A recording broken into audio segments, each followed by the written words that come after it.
Тактильны арыентацыйны кій, гадзіннік з моўным выхадам і іншая тыфлатэхніка. Усе гэтыя прылады прадстаўлены на выставе тэхнічных сродкаў сацыяльнай рэабілітацыі для людзей з інваліднасцю па зроку. Выстава толькі частка месячніка «Чалавек з белым кіем».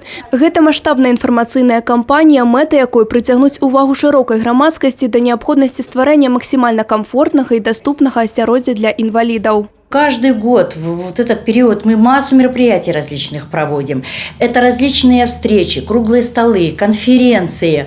Вот. В плане вопросы рассматриваются самые разные. Как я уже сказала, мы рассматриваем вопросы безбарьерной среды жизнедеятельности для людей с инвалидностью. Конечно, отстаиваем свои предложения, свои просьбы, свои пожелания. То есть создаем безбарьерную среду для людей с инвалидностью по зрению. Вместе, естественно, с органами власти, с коммерческими организациями. Ствараць даступнае асяроддзе для людзей з інваліднасцю па зроку зусім не цяжка, але вельмі неабходна.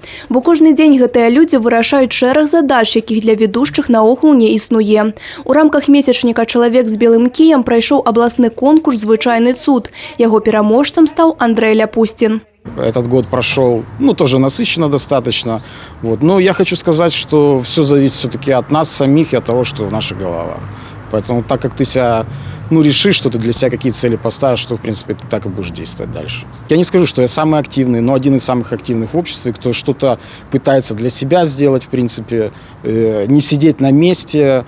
Вот. Несколько номинаций, просто была победа в нескольких номинациях. Дзяржава звярнула ўвагу на працэсы стварэння інклюзіўнага грамадства, дзе любы чалавек з інваліднасцю знойдзе сваё месца і будзе адчуваць сябе камфортна, нароўні з астатнімі. Чаще всего говорят в этом плане и о проблемах безбарьерной среды, о проблемах включения людей с инвалидностью в общество, о различных проблемах. В общем-то, нам, людям с инвалидностью по зрению, присущи все те же проблемы, что и остальным людям, просто чуть-чуть больше. Адаптацыя неведушчых і слабаведушчых у соцыуме магчыма толькі тады, калі ёсць разуменне паміж усімі людзьмі. Анастасія Цыкун, Роман Філюціч, тэлерадыёкампанія «Брэст».